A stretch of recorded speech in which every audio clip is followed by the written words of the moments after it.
Thank you, Speaker Sir, for yielding this time to me. I want to thank Lok Jan Shakti Party for giving me this opportunity.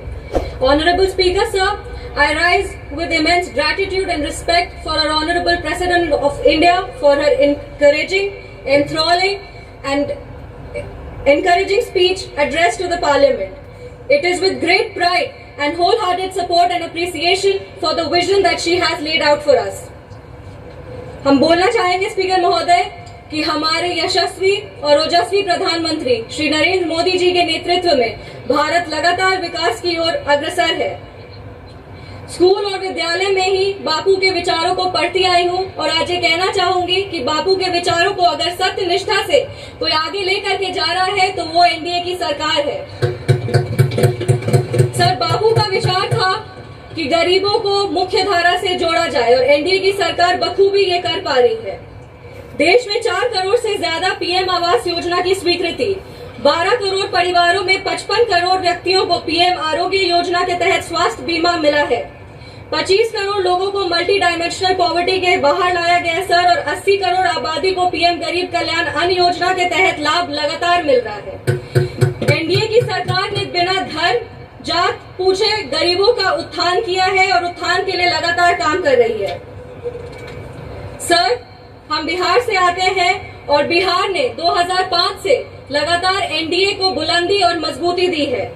Bihar में एक नेता, नियत, नेतृत्व और कड़ी निष्ठा से एनडीए बिहार को उसका गौरव और एक नया कीर्तिमान वहां पे विकास का गढ़ रहा है।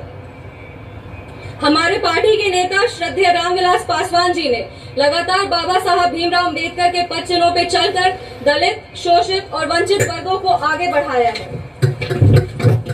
आज हम बाबा साहब भीमराव अंबेडकर की बात कर रहे हैं और उनका एक कोट पढ़ना चाहेंगे। I measure the progress of a community by the degree of progress which the women have achieved. सरकार ने वुमेन रिजर्वेशन एक्ट दे करके 33% आरक्षण देकर के सांसद में महिलाओं के आवास को न सिर्फ बुलंदी दी है बल्कि उनके अधिकारों की भी लड़ाई लड़ी है। लखपति दीदी की योजना, उज्ज्वला योजना और महिलाओं को मुद्रा लोन देकर के महिलाओं की आर्थिक स्थिति को मजबूत किया गया है। अगर आज हम आर्थिक स्थिति की बात कर रहे हैं तो हमें अर्थव्यवस्था की भी बात करनी चाहिए और देश आज विश्व की 5वीं सबसे बड़ी अर्थव्यवस्था है और 2047 तक विश्व की 3री सबसे बड़ी अर्थव्यवस्था होगी। माननीय प्रधानमंत्री श्री नरेंद्र मोदी जी के नेतृत्व में भारत देश को विकास का एक व्यापक स्वरूप मिल रहा है। किसान सम्मान निधि के तहत किसानों को न्यूनतम राशि मिल रही है जिससे उनकी स्थिति में बढ़ोतरी हो रही है और आत्मनिर्भर भारत का जो ये सोच है उससे भारत विश्व स्तर पर एक अपना पहचान बना रहा है।